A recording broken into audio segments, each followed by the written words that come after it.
में आपको बताएं कि एक और ट्रेन हादसा कई घराने उजाड़ गया। नवाबशाह के करीब हज़ारा एक्सप्रेस की 10 बोगियां पटरी से उतर गईं। हादसे में 30 अफराद जाँ बहक हुए और 70 से ज़ायद मुसाफिर जख्मी हैं।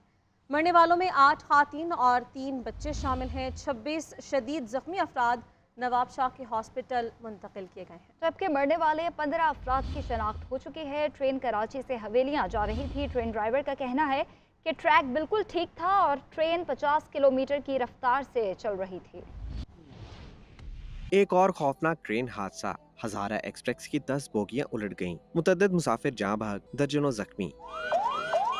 ट्रेन की आमदोरफ्त मुअत्तल। हादसे का शिकार ट्रेन कराची से हवेलियां जा रही थी। नवाबशाह में सरहाड़ी रेलवे स्टेशन के करीब अचानक ट्रेन को जोरदार झटका लगा, जिसके दौरान 10 बोगियां पटरी से उतर गईं। इसके बाद हर तरफ चीखों पुकार मच गई। बोगियों में फंसे अफराद मदद के लिए पुकारते रहे। मुतअद्दिद अफराद मौके पर ही दम तोड़ गए, जबकि शदीद जख्मी अफराद खुले आसमान तले घंटों तिब्बी इमदाद का इंतजार करते रहे। इस दौरान भी कई अफराद चल बसे। जाँ बहक अफराद में 8 खवातीन और 2 बच्चे भी शामिल हैं। जख्मियों में कई अफराद की हालत तशवीशनाक है, जिससे हलाकतें बढ़ने का खदशा है। एक बोगी में कुछ अफराद अभी तक फंसे हुए हैं, जिनको निकालने के लिए इमदादी ऑपरेशन जारी है। रेलवे हुकाम के मुताबिक 26 जख्मियों को तशवीशनाक हालत में नवाबशाह, जबकि 60 जख्मियों को रूरल हेल्थ सेंटर सरहाड़ी मुंतकिल किया गया है। सिंध हुकूमत ने करीबी शहरों के अस्पतालों में इमरजेंसी नाफिज कर दी है। हादसे के बाद ट्रेन ऑपरेशन तातुल का शिकार हो गया, जबकि जहाँ बहक मुसाफिरों में से 15 अफराद की शनाख्त हो चुकी है। जख्मियों का कहना है कि अल्लाह का शुक्र है बच गए। कराची से मुल्तान जा रहे थे, बस ट्रेन का हादसा हो गया, जख्मी हो गया, अल्लाह ने बचा लिया। रास्ते में मसला हुआ है, अभी पता नहीं क्या हुआ, हमें तो होश भी नहीं थी, हमें तो यहाँ आके होश आई है। वर्षा अपने प्यारों को तलाश करने के लिए जाए वकुआ पर मौजूद हैं। बाज़ शहरी अपने लापता रिश्तेदारों की तस्वीरें उठाए उनको ढूंढने में मसरूफ हैं। ड्राइवर का कहना है कि जिस तरह इंजन और धचका लगा, इससे तकरीब कारी का शोबा है। हज़ारा एक्सप्रेस की 10 बोगियां नवाबशाह के करीब सरहाड़ी रेलवे स्टेशन के करीब उतरने के बाद रेलवे का रेस्क्यू ऑपरेशन वहां पे जारी है। 10 में से 4 बोगियां अब हटा दी गई हैं और बाकी के लिए रोहरी और हैदराबाद से आने वाली क्रेन्स काम में मसरूफ हैं। इसी बारे में बात करते हैं। नुमाइंदा GNN आफ्ताब अहमद हमारे साथ मौजूद हैं। आफ्ताब, बताइए अभी रेस्क्यू ऑपरेशन कहां तक पहुंचा है और रेस्क्यू एहलकार क्या बता रहे हैं, मजीद कितना वक्त दरकार है? जी शुक्रिया। रोहिड़ी और हैदराबाद से जो है तकरीबन 6 बजे रेस्क्यू ट्रेनें यहाँ पर सराड़ी पर पहुँची थी। अब जो है दोनों जानिब से जो ट्रेनें हैं वो बोगियों को हटा रही हैं, मलबा भी हटा रही हैं और जो है ट्रैक क्लियर करने की कोशिश कर रही हैं। इस वक्त मेरा कैमरामैन तारिक इमाम आपको दिखा सकें तो यहाँ पर इस वक्त भी जो क्रेन है वो बोगी को हटाने में मसरूफ़ है और दूसरी जानिब जो सराड़ी स्टेशन के करीब बोगियाँ हैं उसको हैदराबाद से जो रेस्क्यू ट्रेन है वो हटा रही है। और यहाँ पर जो है पुलिस, फौज, महकमा सेहत और रेलवे की जो इंजीनियरिंग टीम है, यहाँ रेलवे हुकाम है वो बड़ी तादाद में मौजूद हैं और रेलवे कामों इस ट्रैक क्लियर करने की कोशिश कर रहे हैं। बहुत सारे जो ऐसे लोग हैं जिनके प्यारे उनको अभी नहीं मिल रहे, वो यहाँ परेशान हैं, इंतज़ार में बैठे हुए हैं, शायद उनके प्यारे यहाँ कहीं उन बोगियों में फंसे हुए हैं और उनकी कोई खैर खबर मिल जाए।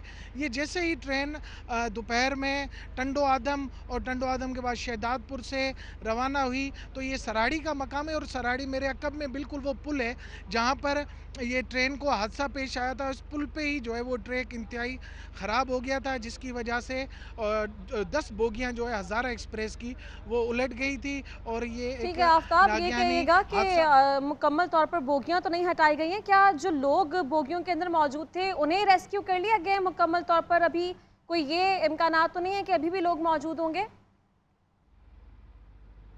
देखिए यहाँ पर चंद अफराद है अपने जो है प्यारों की तलाश में इंतज़ार में बैठे हुए हैं और उनका कहना है कि वो किसी अस्पतालों में या जो है खुदा जाँ बहक अफराद में भी उनका पता नहीं चल रहा। शायद जो बोगियाँ अभी फंसी हुई हैं उनको निकाले जा रही हैं, उनमें वो ढूंढ रहे हैं तो शायद उनमें से उनकी कोई खैर खबर हो जाए। वो तीनों अफराद का ताल्लुक जो है वो टंडो आदम से है और वो ट्रेन में बैठे थे और चंद ही लम्हों के बाद जो है इस ट्रेन को हादसा पेश आया था तो वो इंतहाई परेशान है और परेशानी के आलम में जो है फ़ोन कर रहे हैं। वो अपने वर्षा के साथ लवाकिन के साथ मौजूद हैं और नाम बता रहे हैं, उनके शनाख्ती कार्ड दिखा रहे हैं, उनकी तस्वीर दिखा रहे हैं।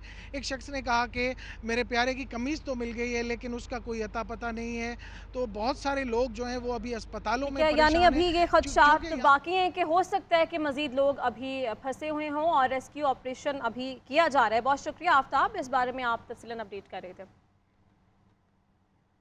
ट्रेन हादसा तकरीबकारी और लाइन में फॉल्ट भी हो सकता है। वज़ीर रेलवे ख्वाजा साद रफ़ीक का खदशा, हादसे की तहकीकात का हुक्म दे दिया। कहा कि पहले रिलीफ ऑपरेशन मुकम्मल होगा, उसके बाद तहकीकात का आगाज़ होगा। उन्होंने कहा कि हमारे 2-3 दिन रह गए हैं, डर था कि कोई हादसा ना हो जाए, ऐसा ही हुआ।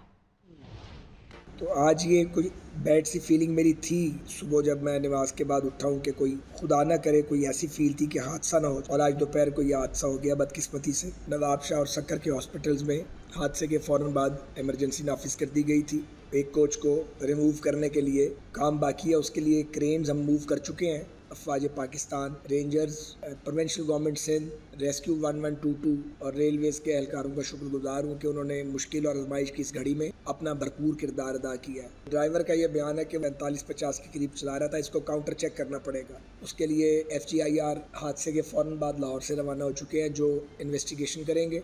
जब तक हम जायज़ा नहीं ले लेते कि ये फ़ॉल्ट टेक्निकल है या खुदा न खास्ता कोई तकरीबकारी है या कोई शरारत है या एक्सीडेंट है, और उसकी जो भी वजह है, इस पर हम कोई बात अथॉरिटी से नहीं, ताकि कोई कयास राई न की जाए।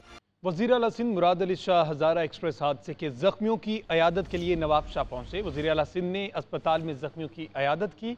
मुराद अली शाह का कहना है कि अब तक 30 अफराद जाँ बहक हुए हैं और 70 से ज़ायद ज़ख्मी हैं। ज़ख्मियों को बेहतर इलाज मुआवजे की सहूलियात दे रहे हैं। जाए हादसा पर भी इमदादी कार्रवाइयाँ जारी हैं। ये मेरी तरफ से आप सबको दरख्वास्त है। जहाँ तक इलाज की बात है, मैंने डॉक्टर से जो MSA दोनों से बात की और उन्होंने कहा कि हमारे पास सहूलतें मौजूद हैं। जो इवन ICU में लोग हैं इस वक्त तक जो आए हैं, हम उनका खुद इलाज यहाँ पे कर सकते हैं। ज़रूरत पड़ी तो हमें आर्मी से हेलीकॉप्टर्स भी मिले हैं, अगर ज़रूरत पड़ी उनको कराची या हैदराबाद ले जाने की तो वो भी ले जा सकते हैं। लेकिन इस वक्त मुझे डॉक्टर्स ने यकीन दिलाया कि हमारे पास मौजूद हैं इंतज़ामात इनको ट्रीट करें। दवाइयों के पूछा, उन्होंने कहा हमारे पास दवाइयाँ पूरी हैं।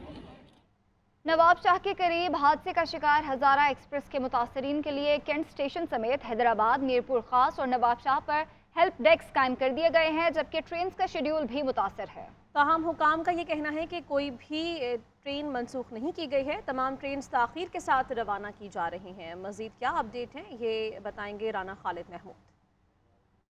मैं इस वक्त कराची कैंट स्टेशन पर मौजूद हूँ और नवाब शाह के करीब जो आज अलमनाक हादसा रूनुमा हुआ है, जिसकी वजह से ट्रेनों के ऑपरेशन में ताख़ीर का सिलसिला जारी है। हमारे साथ मौजूद हैं DCO जो कराची में हेल्प डेस्क कायम की गई है। यहाँ पर रेलवे हुकाम भी मौजूद हैं और DCO हमारे साथ मौजूद हैं सबा जबीन। ये मैं बताएंगी क्या सूरत हाल है। अच्छा, इसी बताइएगा कि आज जो ये ट्रेन का जो अलमनाक हादसा रूनुमा हुआ है, इस हवाले से आपको मज़ीद अपडेट क्या आई है? सर, अपडेट तो मेरे पास उसके बारे में नहीं है, क्योंकि हम तो यहाँ कराची में पैसेंजर फैसिलिटेशन के लिए बैठे हैं। जो डेस्क यहाँ पे हमारे हैं वो इसलिए है कि अभी जो ट्रेनें चलनी हैं हम उन पैसेंजर को फैसिलिटेट करें, प्लस अगर उन जो हज़ारा एक्सप्रेस है उसमें जो फैमिलीज़ गई हैं, अगर उनके कोई लोग आ रहे हैं तो हम उनको डेटा प्रोवाइड करें सक्कर से लेकर। सर, सारी ट्रेनें निकल रही हैं, बेशक ताख़ीर का शिकार है 3 घंटे की, लेकिन ये है कि ट्रेनें सारी निकलेगी इंशाल्लाह और कोई भी जो है वो मुअत्तल नहीं होगी। ये देखा कि DCO जो अपना कैंट स्टेशन में मौजूद है हेल्प डेस्क के ऊपर, उनका ये कहना था कि ट्रेनें ताख़ीर का शिकार तो हो सकती हैं, ताहम ऑपरेशन मुअत्तल नहीं किया गया है और ऑपरेशन बदसूर जारी रहेगा और ट्रैक की बहाली के बाद तमाम ट्रेनें अपने वक्त पर जो है आमद रवानगी का सिलसिला जारी हो जाएगा। जी, अफसोसनाक खबर आपको देंगे तुर्बत के इलाके केश नदी से, जहां पिकनिक मनाते हुए 7 तालिबात डूबकर जाँ बहक हो गई हैं। तुर्बत की रिहायशी 16 तालिबात केश नदी में पिकनिक मनाने गई थीं। एक लड़की को डूबने से बचाने के लिए 6 साथी लड़कियों ने नदी में छलांग लगा दी। रेस्क्यू टीम्स ने लाशों को हॉस्पिटल मुंतकिल किया। ज़रूरी कार्रवाई के बाद लाशें वर्सा के हवाले कर दी गई। पुलिस के मुताबिक जाँ बहक तालिबात की उम्रें 12 से 16 साल थीं।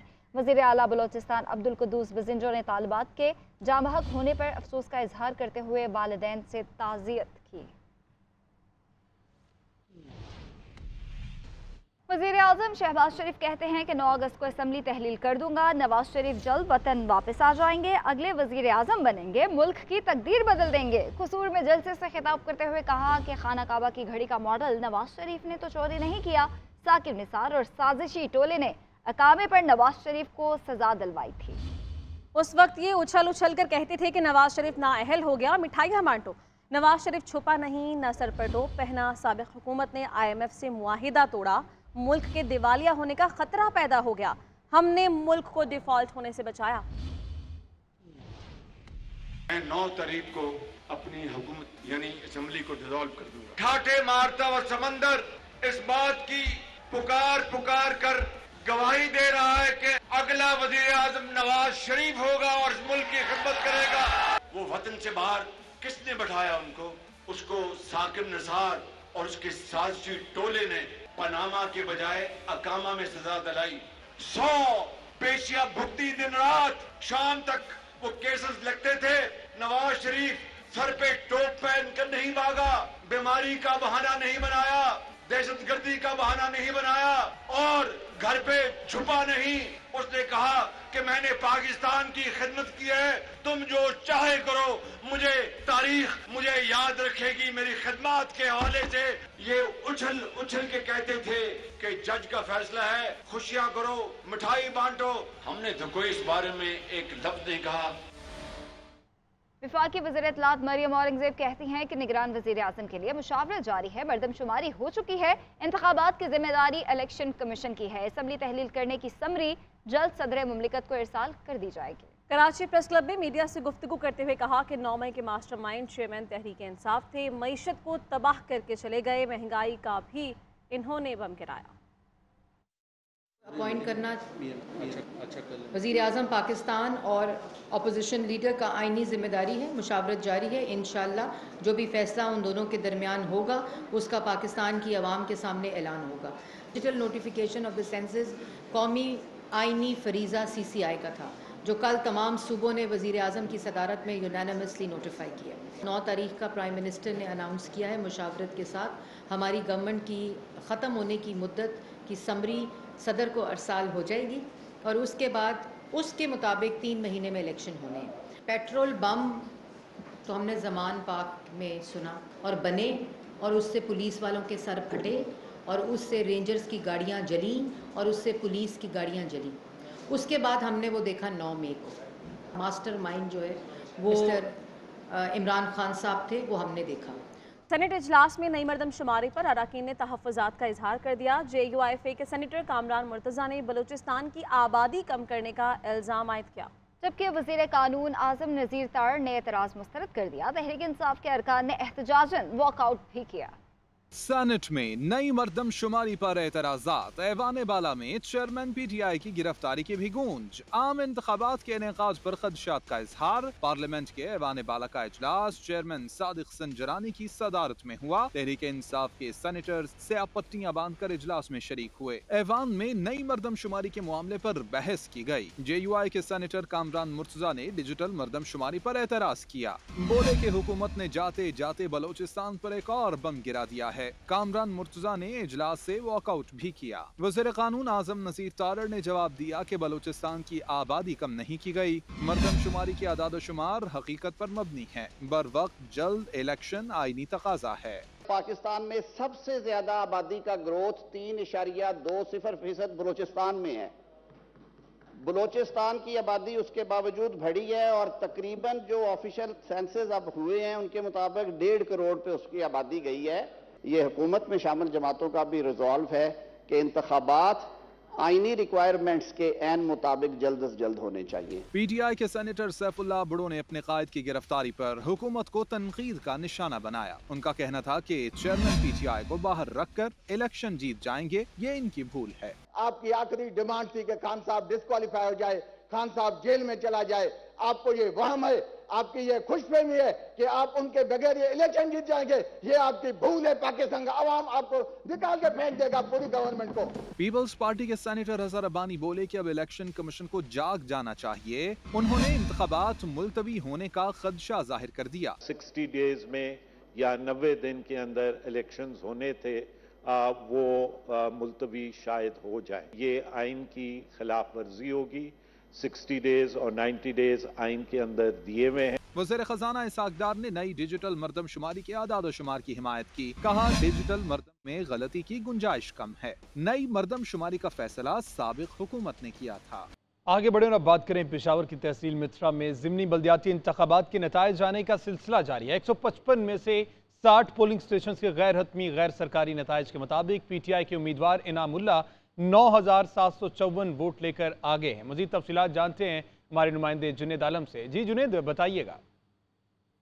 पेशावर के नवाही इलाके तहसील मथरा की जो सीट है उस पर आज इंतखाबात हुए। चेयरमैन की इस तहसील सीट पर ये जो नताइज हैं अब वो गैर हतमी गैर सरकारी जो है वो सामने आना शुरू हो गए हैं। पाकिस्तान तहरीक इंसाफ के जो उम्मीदवार हैं वो इस वक्त 9,754 वोट लेकर पहले नंबर पर हैं। इसी तरह जमीयत उलमा इस्लाम के जो उम्मीदवार हैं उन्होंने अब तक 5,939 वोट हासिल किए हैं। जमात इस्लामी के इफ्तिखार खान ने 3,791 वोट हासिल किए हैं, जबकि अवामी नेशनल पार्टी के गुफरान खान सिर्फ 1,346 वोट ही अब तक हासिल कर सके हैं। इस वक्त जो है गैर हतमी गैर सरकारी नताइज जो हैं वो हमें आरओ के दफ्तर से मौसूल होते जा रहे हैं, जो हम यहाँ पर आपको बता भी रहे हैं, और साथ में अब से जो रिजल्ट का जो सिलसिला है वो भी शुरू हो चुका है। जो गैर हतमी गैर सरकारी नताइज जो हैं वो सामने आ रहे हैं। आपको यहाँ पर ये वाजिया कर देता हूँ कि कुल जो है तहसील मथरा के लिए 155 पोलिंग स्टेशन जो है इलेक्शन कमीशन की जानिब से कायम किए गए थे, जिनमें से 60 का गैर सरकारी नतीजा जो है वो मौसूल हो चुका है। जी, तहरीक इंसाफ को बड़ा सियासी धचका लगा है। कसूर से निकई खानदान के अहम अफराद समेत साबिक अरकान असम्बली ने इस्तेहकाम पाकिस्तान पार्टी में शमूलियत इख्तियार कर ली है। तहरीक इंसाफ को बड़ा सियासी धचका। कसूर से पीटीआई की अहम शख्सियात ने जमात को खैरबाद कह दिया। सरदार तालिब नकई और सरदार अयाज नकई की क़यादत में सियासी शख्सियात ने जहांगीर तरीन और अलीम खान से मुलाकात में शमूलियत का ऐलान किया। साबिक MPA राना असलम, राव शाहिद और राव जाहिद भी इस्तेहकाम पाकिस्तान पार्टी का हिस्सा बन गए। चेयरमैन इस्तेहकाम पाकिस्तान पार्टी ने नकई बरादरान को पार्टी में खुशामदीद कहा और पार्टी मफरल पहनाया। जहांगीर तरीन ने कहा कि मुझे और अलीम खान को जब भी कोई बुलाएगा हर फोरम पर जाएंगे। हम इंशाअल्लाह ताला पाकिस्तान में पंजाब में और तमाम इलाकों में इंशाअल्लाह ताला इस पार्टी को फैलाएंगे और आइंदा की हुकूमत में इस मुल्क की खिदमत करने की हम पूरी कोशिश करेंगे। पार्टी सदर अलीम खान का कहना था कि हर हफ्ते IPP में नए लोग शामिल होते नजर आएंगे। सबको चोर कहने वाला आज खुद पकड़ा गया। ये मकाफाते अमल है। जो अपने दोस्तों का नहीं, जो अपने मोहसिनों का नहीं, जो अपने साथ दिन रात काम करने वालों का नहीं, वो उस मुल्क का भी नहीं। बुज़दार साहब और फरा गोगी जब तक नहीं पकड़े जाते तब तक वो पूरे शवाहिद सामने कौम के नहीं आएंगे कि करप्शन किस तरह हुई, ये कहां से शुरू होती थी और इसका आखिरी सिरा कहां तक था। आसिफ नकई ने कहा कि अलीम खान और जहांगीर तरीन की क़यादत में काम करेंगे। महंगाई से हर परेशान है, हमें गरीब आवाम और किसानों की हालत बेहतर करनी है। कैमरामैन इकबाल मलिक के साथ अदनान भट्टी, GNN लाहौर।